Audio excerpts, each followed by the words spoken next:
Good evening, everyone. I'm the storyteller, here to help you fall asleep with these chilling horror stories. Before we begin, make sure to subscribe to the channel and like the video. I'd love to know where you're watching from and what time it is, so feel free to leave a comment. When you're ready, get comfortable and relax. It all started. Dear Mr. Timken, I'm writing to you because I believe it is important that we discuss Lucas's recent behavior in class. I have tried reaching you by phone several times without success, so I would appreciate it if you could contact me at your earliest convenience to schedule a meeting. Let me begin by saying that Lucas is an exceptionally bright child with remarkable talents, especially in science. At only 11 years old, his grasp of chemistry and biology is far beyond what I typically see in students, even compared to many adults. I know that you have been working with him outside of school, and your efforts are evident in his abilities. I am also aware that home circumstances have been difficult lately. I understand that Lucas's grandfather passed away a few months ago. Please accept my sincere condolences during this challenging time.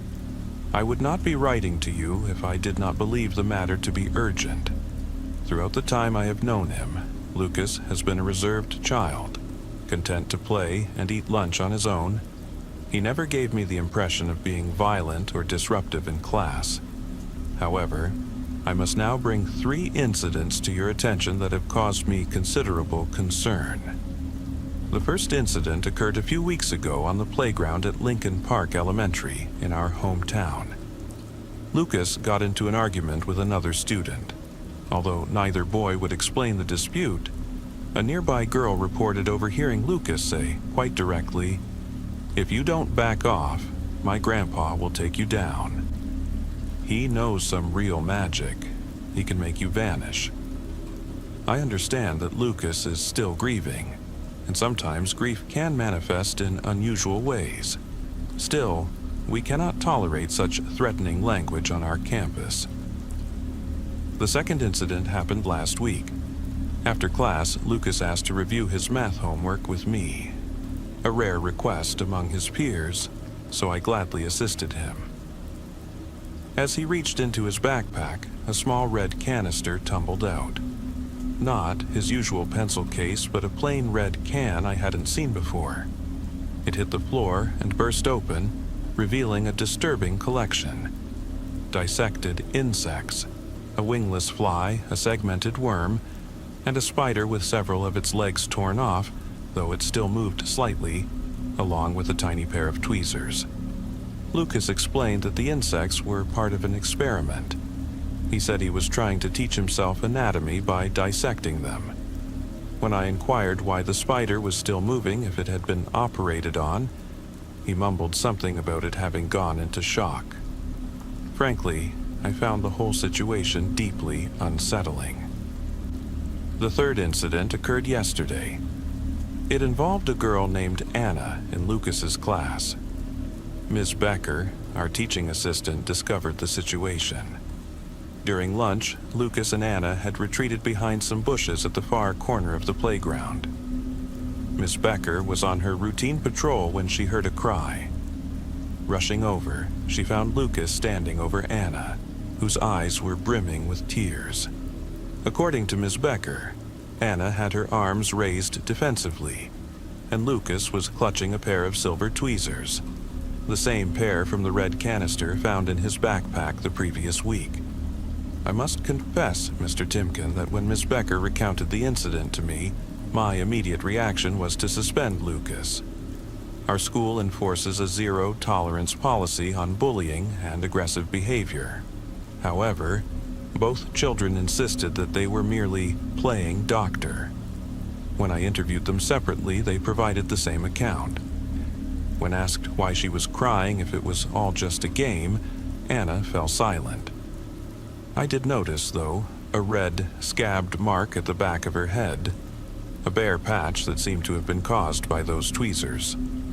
Additionally, Ms. Becker mentioned that shortly after the incident, Anna had whispered to her in a trembling voice, I can't say anything bad about Lucas, or else he'll make it worse. His grandpa is a ghost.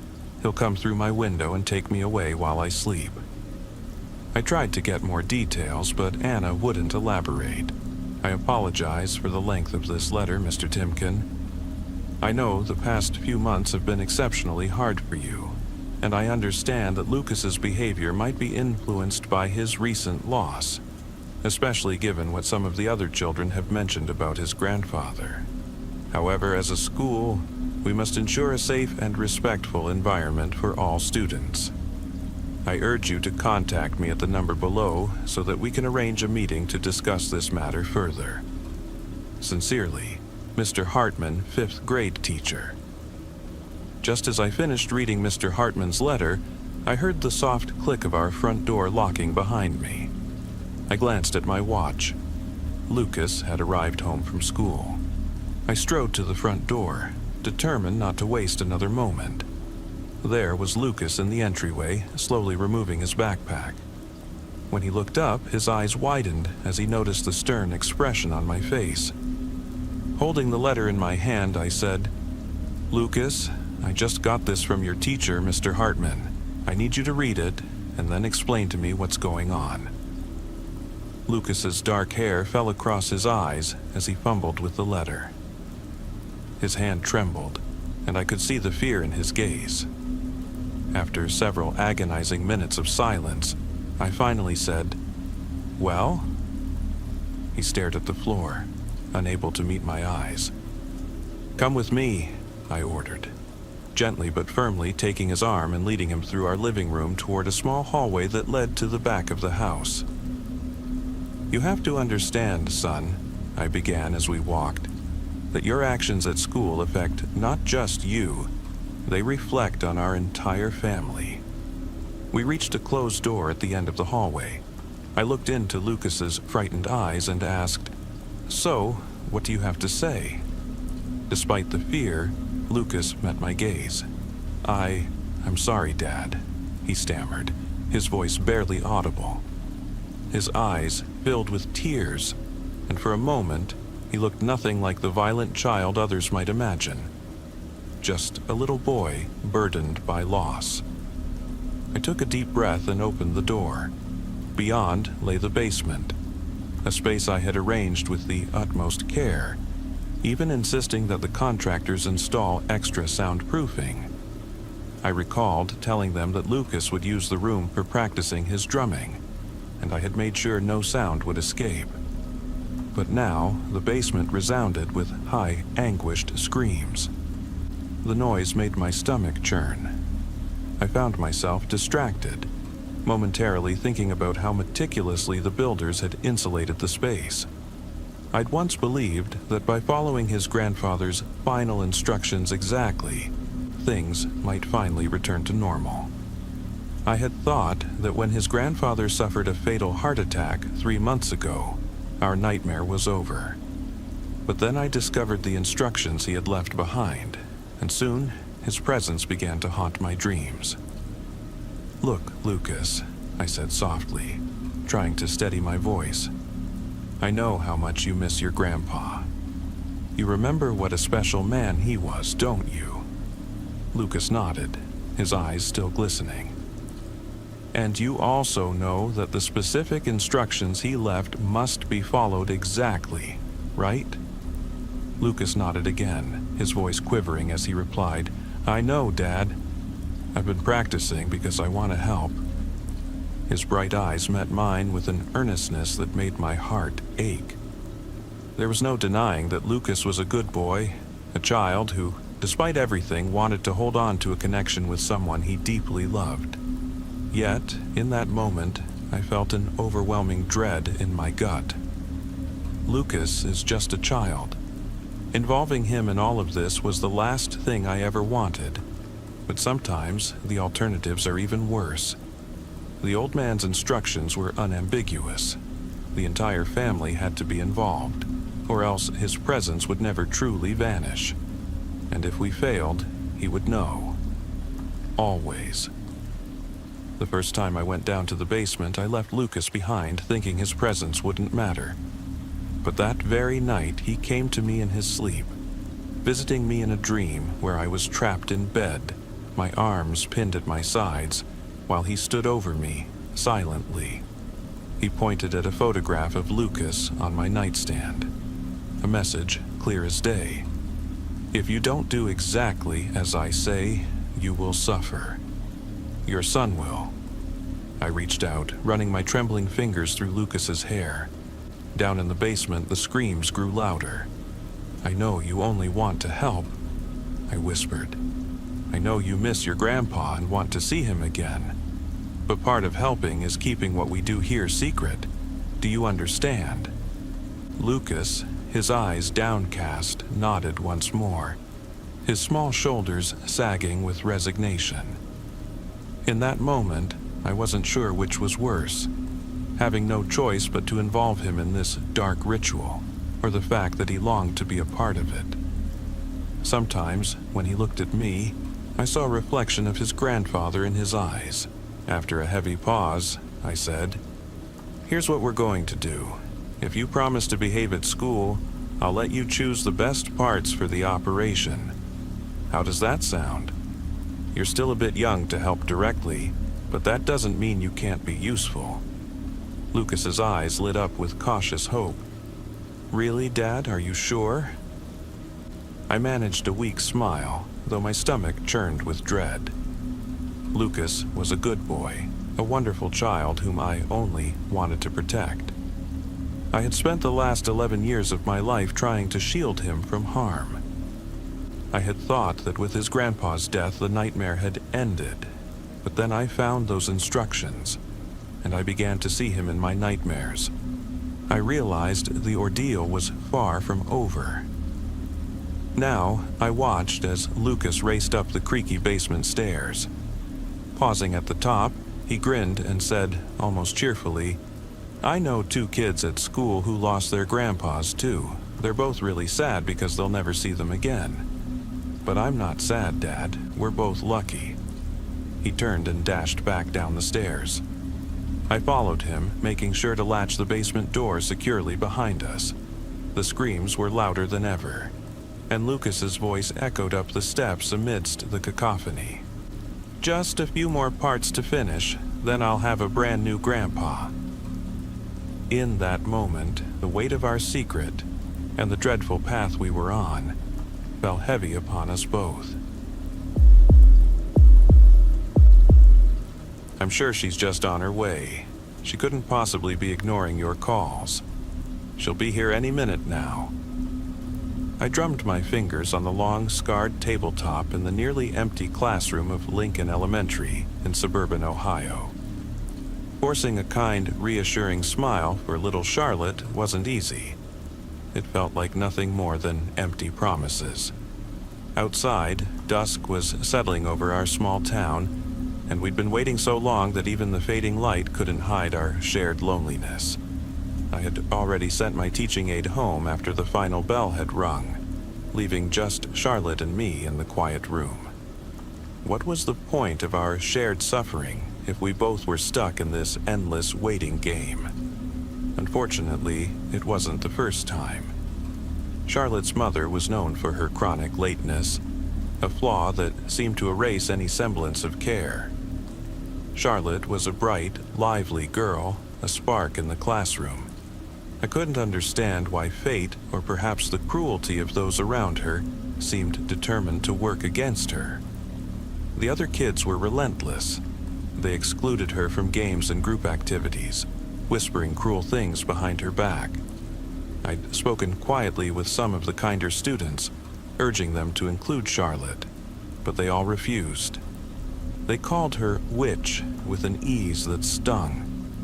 It was a label that stuck, a product of innocent yet vicious cruelty from kids barely 8 years old. It broke my heart. Charlotte was like a magnet for misfortune, a child so different that even in her own classroom she was alienated. "It's okay, Miss Johnson," she said quietly, her voice almost robotic as she stared at the table. "I know she's not coming." Charlotte hadn't even bothered to pull her threadbare jacket around her small frame. Her legs dangled beneath the table as she swung them idly, a habitual gesture born of long hours waiting for someone who never came. "Of course she'll be here, Charlotte," I reassured her, though the words felt like a half-truth. "Your mom loves you. She's just really busy tonight." That wasn't entirely true.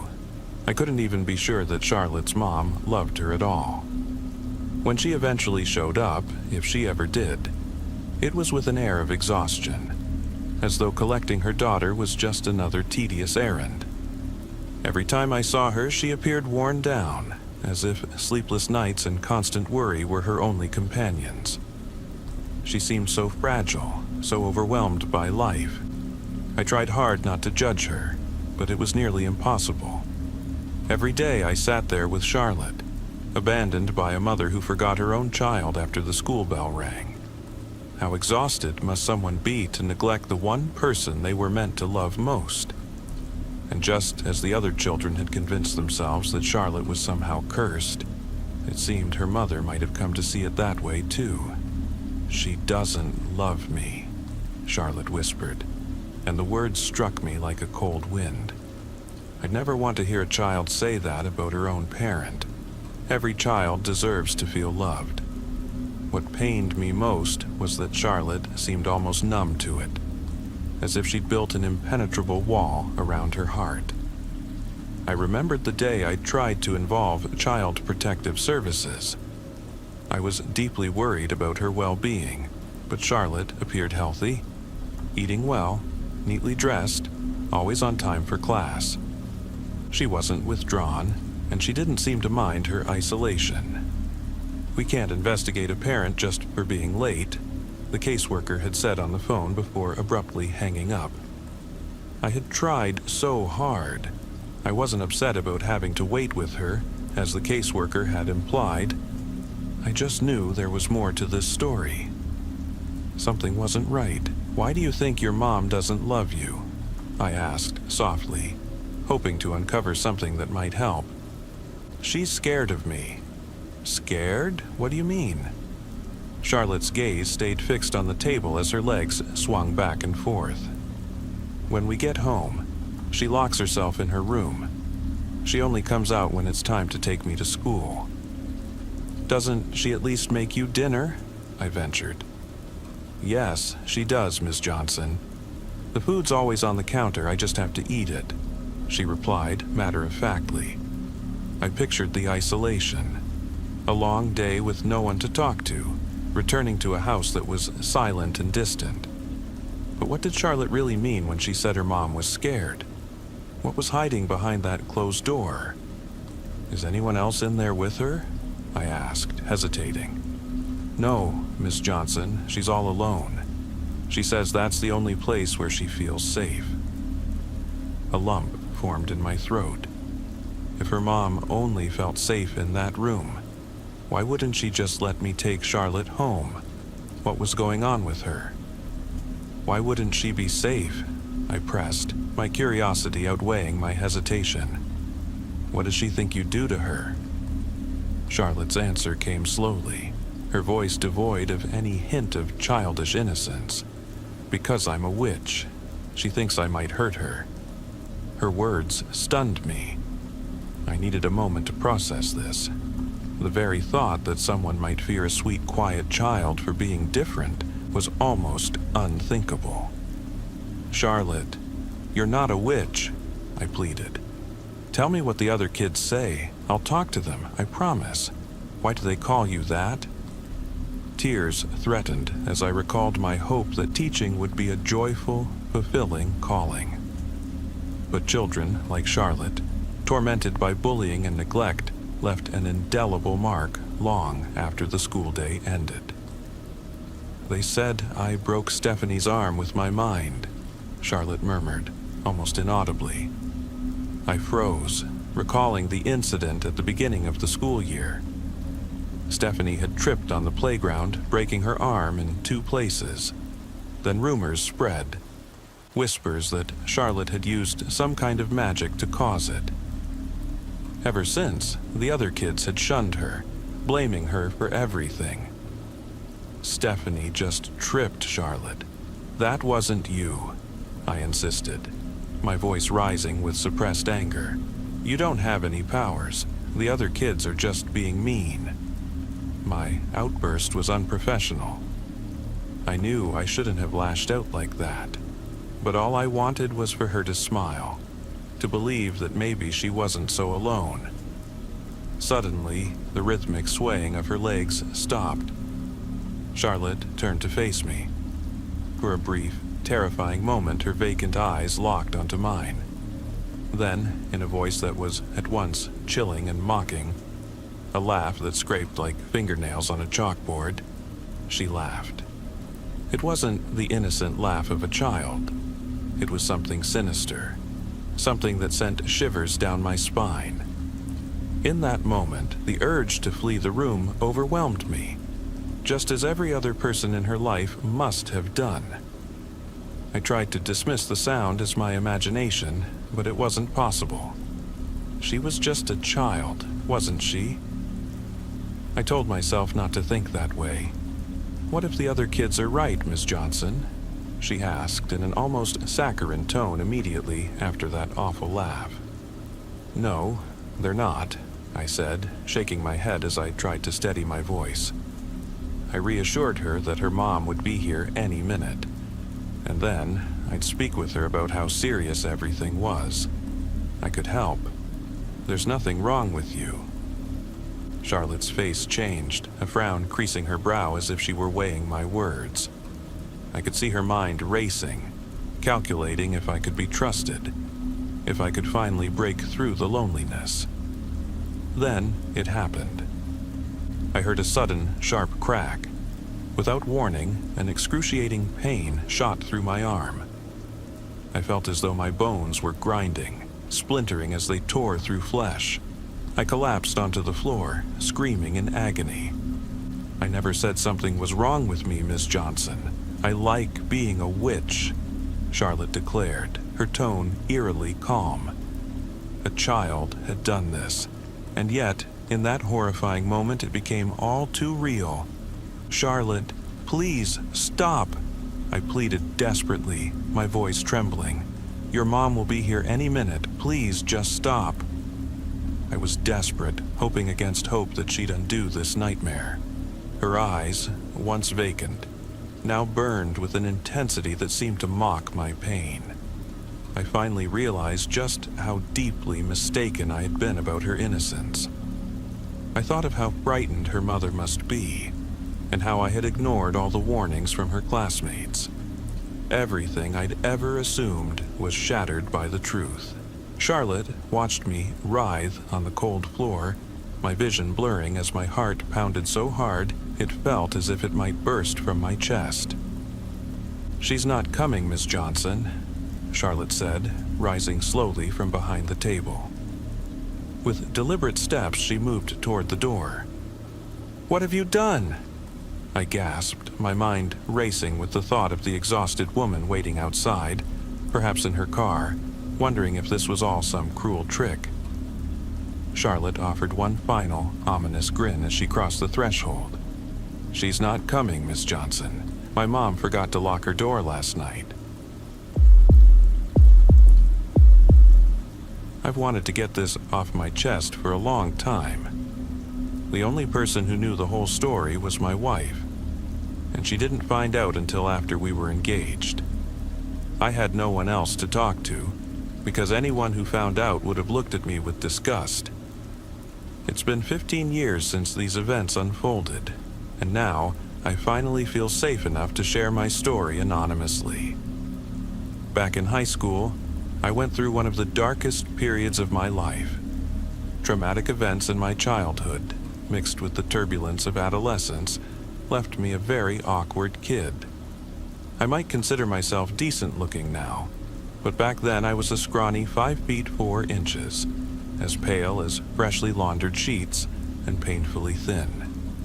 I spent most of my time holed up indoors with solitary hobbies, and making friends was nearly impossible.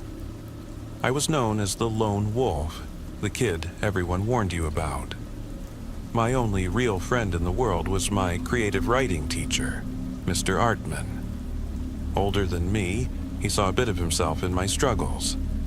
He'd let me take refuge in his classroom to escape the daily torment inflicted by my classmates at Westfield High, a typical American public school in a small Midwestern town. We talked about writing, the books we read, and often just about life in general.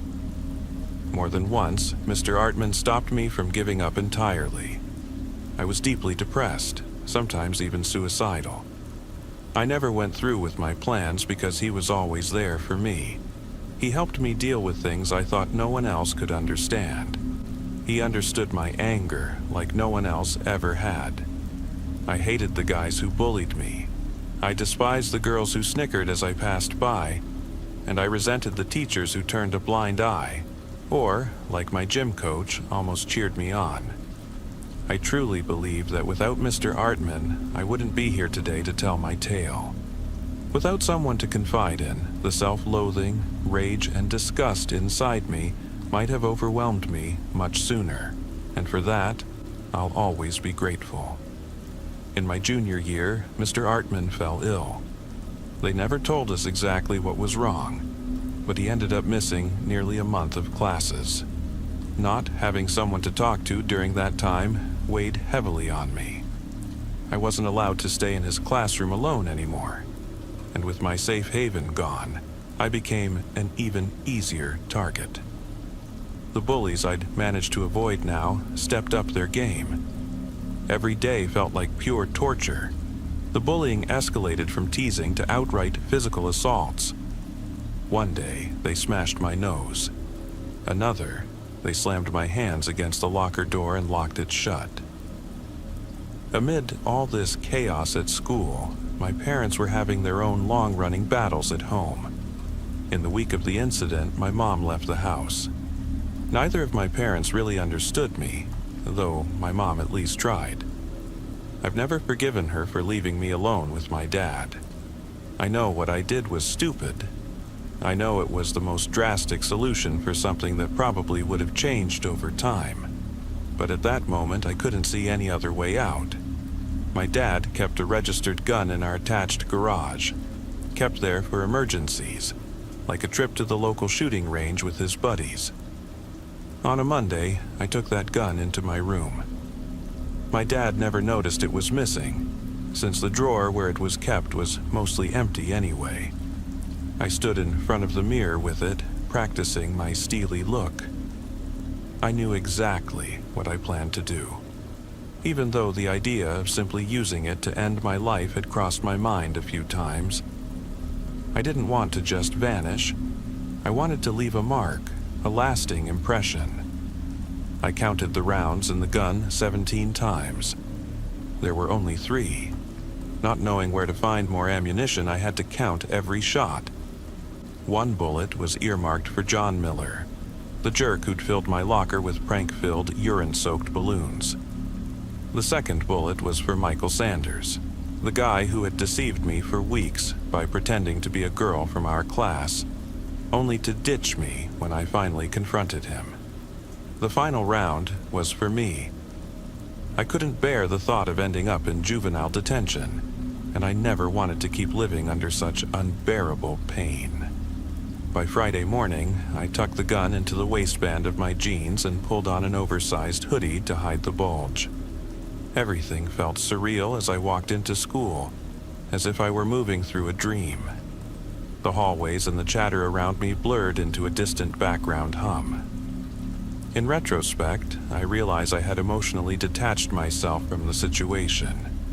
I was calm, almost eerily so, as I roamed the corridors in search of my targets. I arrived early, before classes began. I assumed John Miller would be in the gym, shooting hoops. With determination, I headed toward the athletic wing. Then, out of nowhere, I heard a familiar voice call, "Harold!"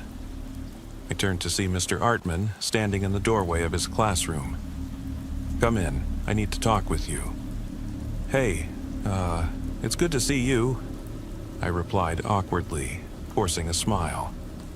"Listen, I'm kind of in the middle of something. Can this wait?" I was a man on a mission. I couldn't afford to lose my momentum. "No, it can't," he said firmly, yet kindly. He closed the door behind us and stepped further into the room. I asked why he needed to speak with me, but he simply said he wanted to talk. He inquired how I had been holding up during his absence, but I offered curt, detached answers that didn't sound like me at all. I could tell he sensed something was off, but he didn't push any further. Leaning back in his chair and wishing he'd just leave me alone, I shifted slightly, and the outline of the gun under my hoodie became noticeable. "Harold," Mr. Artman whispered, "what's that for?" My cheeks burned with shame at being caught, and I could feel my heart pounding in my ears. I knew it was all over. Mr. Artman was compassionate, but he was still a teacher. I could already picture the police being called, my parents' fury, getting expelled, and possibly ending up in juvenile detention. I tried to speak, but no words came out. My throat tightened, tears welled up, and soon I broke down completely. The weight I'd been carrying finally crushed me, and all I could do was sob. Mr. Artman didn't say another word. He just waited patiently until I had composed myself.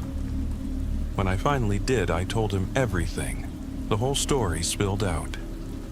I had never cried in front of him before, and the flood of emotions was strangely liberating. When my tears finally subsided and I ran out of words, Mr. Artman extended his hand toward the gun. "Are you going to call the police?"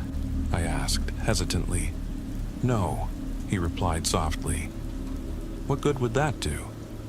I couldn't stop myself from apologizing profusely, but his eyes were kind as he reassured me that everything would be okay. He told me he understood what I was trying to do, but that it wasn't the right solution. Comforted by his presence and finally able to unburden my soul, I almost agreed. I handed the gun over to Mr. Artman, and he said he would dispose of it. I knew my dad would be furious when he noticed it was missing, but that was a problem for another day. I thanked him for everything and headed off to class. I ended up being late for Spanish class, and when I arrived, I told Ms. Smith that I'd been in the nurse's office. She didn't ask any questions. My eyes were still red, and my nose was running. The rest of the class passed uneventfully until just as the bell was about to ring, the principal's voice crackled over the loudspeaker. "May I have everyone's attention, please? At 8:06 last night, our school lost a cherished member of our faculty. Mr. Gideon Artman found peace last night after a lifelong battle with a hereditary illness.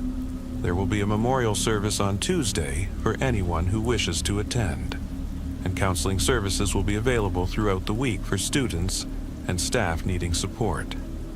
We will now observe a moment of silence in honor of Mr. Artman."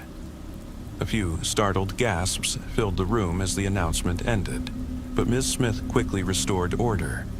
We all bowed our heads in respectful silence. I still think about that day often. I wonder if Mr. Artman was really there, a ghost, perhaps, but he seemed so genuine. My mental state that day was far from healthy, and it's possible my mind conjured the whole encounter to stop me from making a terrible mistake. The biggest mystery of all is the gun. I know I took it from my dad's drawer. I remember counting the bullets over and over. I recall how heavy it felt tucked into my jeans, and I know I handed it to Mr. Artman. Yet the very next weekend, my dad went to the shooting range, and I braced myself for hell when he couldn't find it. Except he did. It was right there in the drawer, still loaded with 3 rounds. I can't fully explain what happened that day. Part of me still wonders if Mr. Artman simply wanted to look out for me one last time. I'm really glad I don't have to go to school anymore. A few years back, I graduated from Jefferson High School in suburban Pennsylvania. But the longer I've been away, the more I hear about strange, even terrifying, incidents at schools. Sometimes it's news reports, sometimes online posts or voice messages from old classmates. Every so often, stories surface that make your blood run cold. Online, you can find just about anything these days. Tales of alleged active shooter alerts, sealed-off hallways, and eerie figures lurking in basements or on rooftops.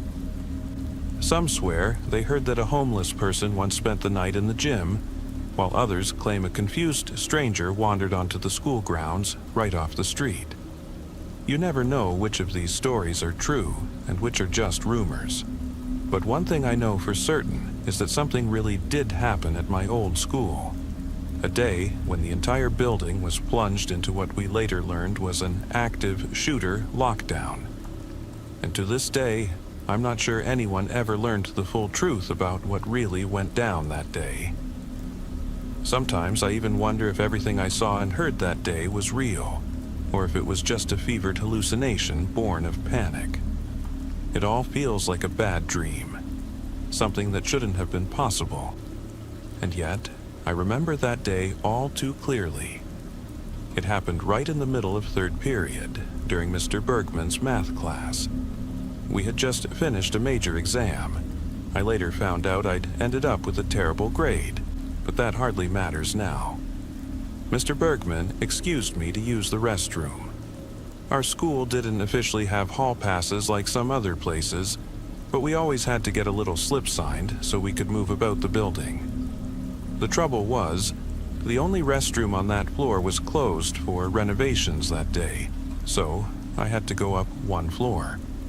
No sooner had I stepped into the stairwell than the school's bell rang, a sound that never happens during class unless there's a real emergency. Almost immediately, an announcement blared over the speakers. Attention, students and staff. We are experiencing a security incident. Please initiate an active shooter lockdown and follow all emergency procedures. This is not a drill. I froze. In the distance, I heard the wail of sirens drawing nearer. As I left the stairwell, I saw doors in the hallway being bolted from the inside. No teacher would open their classroom door. Protocol dictated that in an emergency, you keep your classroom sealed to ensure everyone's safety.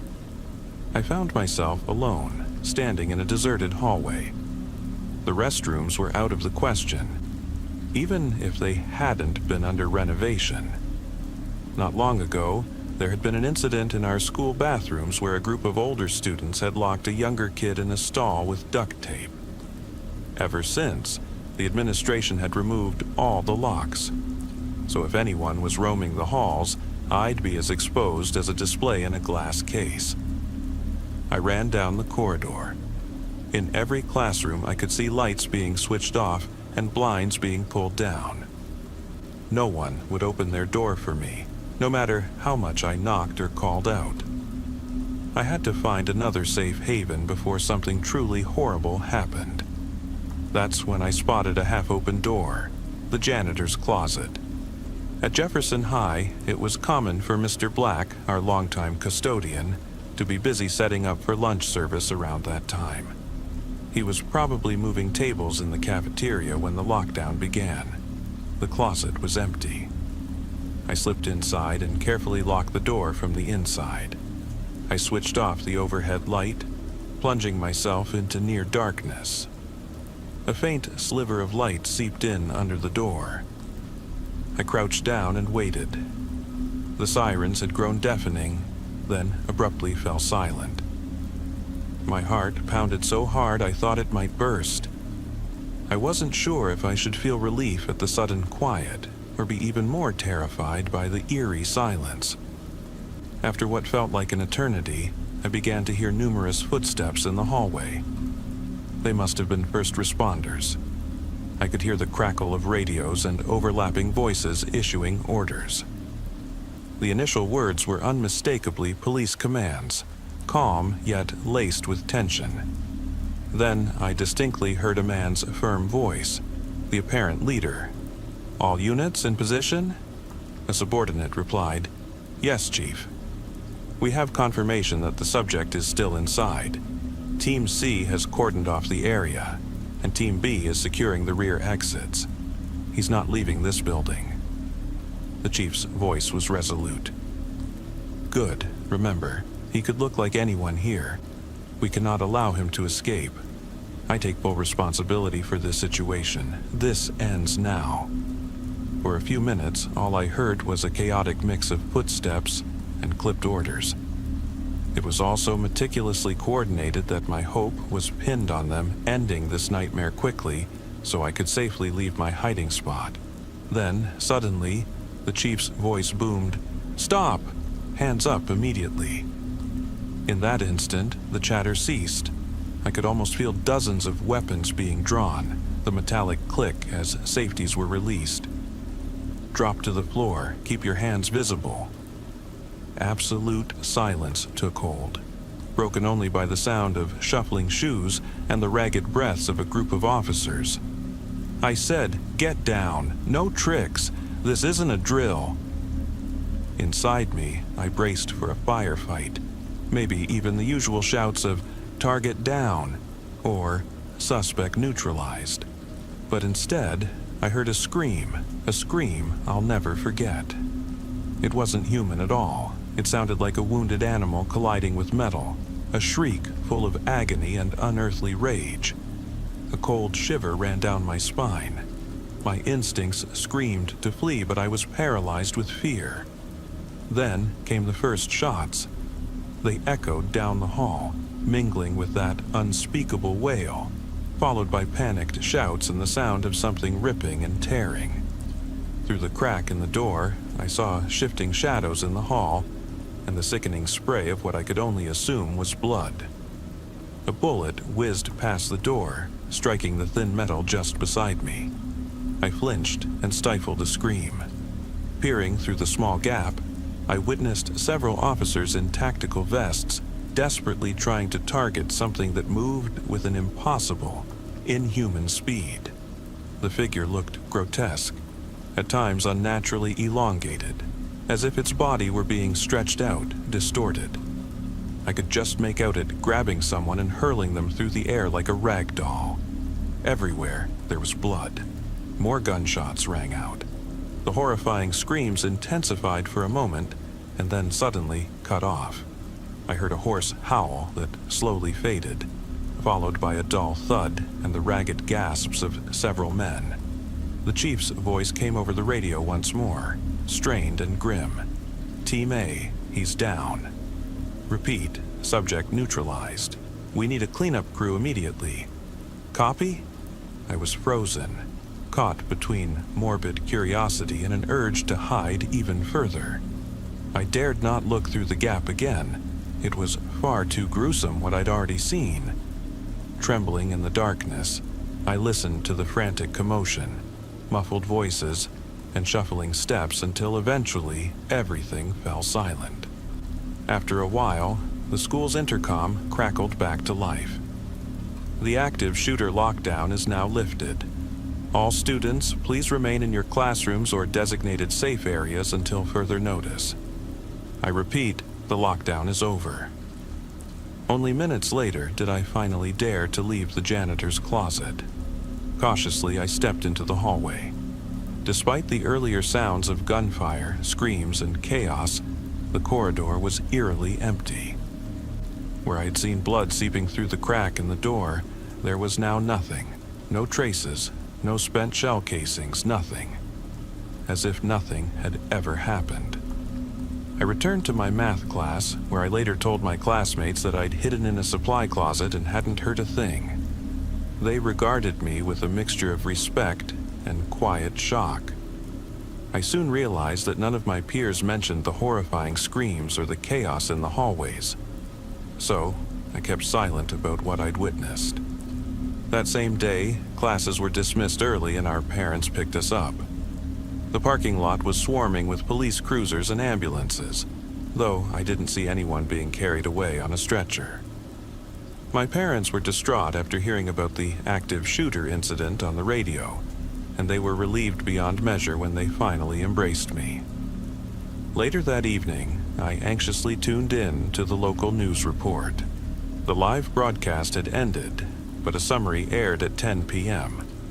According to the report, the lockdown had been triggered when a student, whose name wasn't mentioned, was allegedly found on campus with a weapon. A brief exchange of gunfire had ensued, and the suspect had been taken into custody.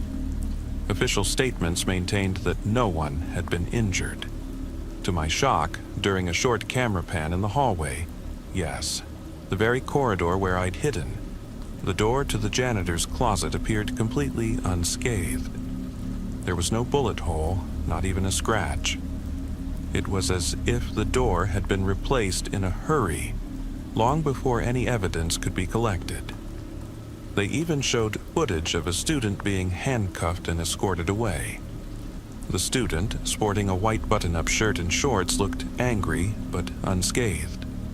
That wasn't the person I'd seen earlier. A young man in a black t-shirt and jeans.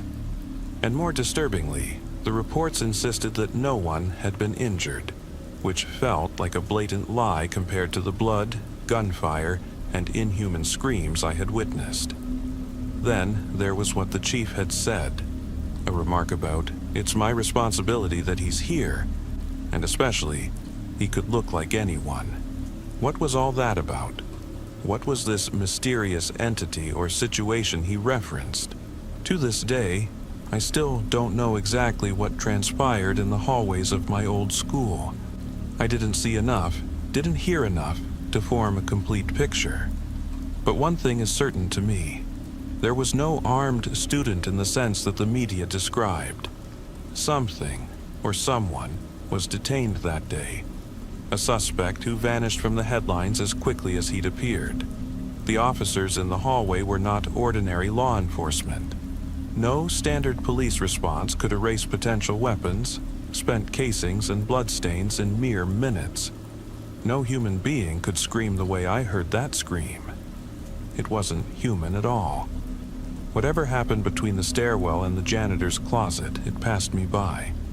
I was utterly alone, and without that locked room to hide in, I might have been utterly defenseless. I shuddered to think what it might have done to me in mere seconds. And the most disturbing part is this. It could have looked like anyone. Something deep inside tells me that even the responders might not have truly helped me. They were far too focused on their mission, chasing it. And if I had been in the way, I might have just been considered collateral damage. So, what was it? How long had it been in the school? Could it have been lurking unnoticed among us students, observing our everyday lives without our realizing? I recall other strange stories. The disappearance of items, odd noises coming from the basement. Could those rumors have been true? Whoever or whatever came to capture that creature must have known it well. Perhaps it had its origins in some forgotten research facility or secretive institute we'd never even heard of. Maybe it had been hiding for years. And in the end, the most pressing question remains. Is that thing really dead? I don't know. And I pray that no one ever has to hear such a terrible scream again. Because if it's still alive, it could return. And it might look just like anyone you know. I've spent countless hours reflecting on my childhood, a time marred by a traumatic void that still gnaws at my mind. I remember disturbing fragments from my time in the Red Playroom, and every memory only deepens my fear of what I've long since tried to bury. I used to wonder if anyone else had experienced a room like that at their school. I'd read something online that eerily echoed my own memories, hinting that the unsettling playroom in my school might not have been a one-off anomaly. Unfortunately, I was right. That fateful evening, I had invited a few friends over to my house in Oakton, Virginia. Most of them laughed off my seemingly strange question about haunted or cursed schoolrooms, but Sarah didn't. Her shocked expression trembled as she slowly nodded. Although Sarah and I had attended different schools, her reaction confirmed what I'd always feared. The Red Playroom wasn't a mere figment of my imagination. It was even darker than I'd recalled. Believe me, when I say that what Sarah and I experienced was terrifying enough on its own. "Do you want to talk about it?" Sarah asked quietly once the rest of our friends had left. I nodded. "It's been all I can think about tonight. Who wants to start?" She swallowed hard. "You go first. I'll try to muster up the courage." At Southridge High School, the Red Playroom was a place of dread. None of us ever wanted to play there, and the teachers never mentioned it in any official capacity. We'd simply stumbled upon it, a small, hidden door wedged between a storage closet and the rear wall of the school. "Was that here all along?" Tyler had asked one day during lunch, pointing at the unremarkable door. He pushed it open, revealing a cramped room roughly 10 feet by 10 feet. Its walls painted a blinding red, a dull gray carpet underfoot, a tiled ceiling overhead, and harsh fluorescent lights that made everything seem surreal. Scattered across the floor were various toys and the removable hood of a yellow patterned coat. "We should turn it in to Miss Miller," Anna exclaimed excitedly. Tyler elbowed her. "Don't be a snitch. Don't ruin our cool hideout by telling the teacher we were here." "I don't like it," I muttered. "It's too bright and too quiet," whispered Teresa. "All right." Tyler laughed and bounded into the red room. "Come on, Max." Reluctantly, I followed, fighting the urge to seem uncool. The carpet felt oddly soft under my feet. Strange, considering I was wearing shoes. Everyone except Tyler appeared visibly frightened.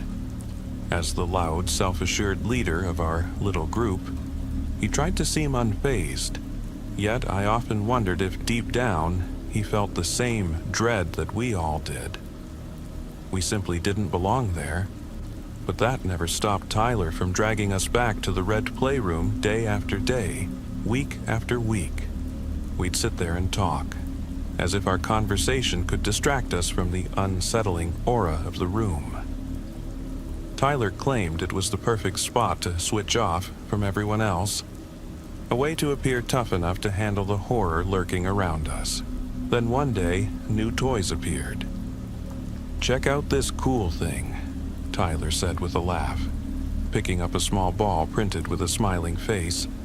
"It's called Benny the Laughter." "It's creepy," Teresa shuddered. "No, he's smiling. He looks friendly." Tyler grinned as he readied himself to toss Benny toward Teresa. She grimaced, and Tyler giggled, letting the ball fall back to the floor. I rolled my eyes at him, drawing circles in the air by my ear to signal how I felt, and she snickered in response. "What's this one?" Anna asked, pointing to a tiny figure lying on the floor.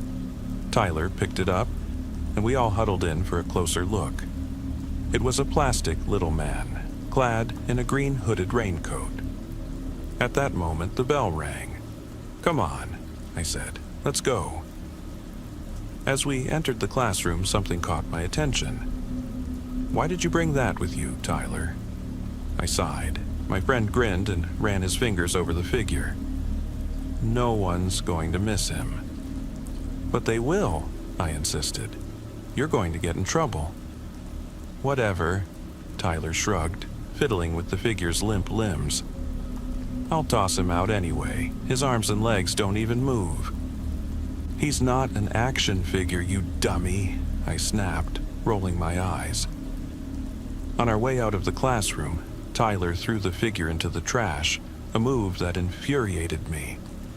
I wanted to rescue it and bring it back to the Red Playroom, but our teacher was nearby, and I didn't want to incriminate myself. So I let it go, hoping that would be the end of the matter. But the next day, Tyler was pale and restless. "What's wrong with you?" Teresa asked. Tyler replied absent-mindedly. "Nothing. I just couldn't sleep all night." "Want to go back to the Red Playroom?" Anna asked, trying to sound braver than usual. "No, that room is lame," Tyler stammered. Yet, when the girls had slipped out of earshot, he leaned in close and whispered something chilling to me. Last night I saw the man in the green raincoat in my room. What do you... I began, but the lunch bell cut me off.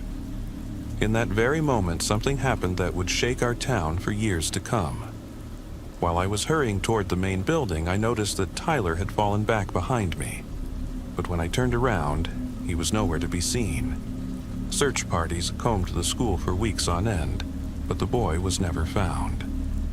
That was 15 years ago, and his parents still long for answers they'll never receive, because no one would believe the truth.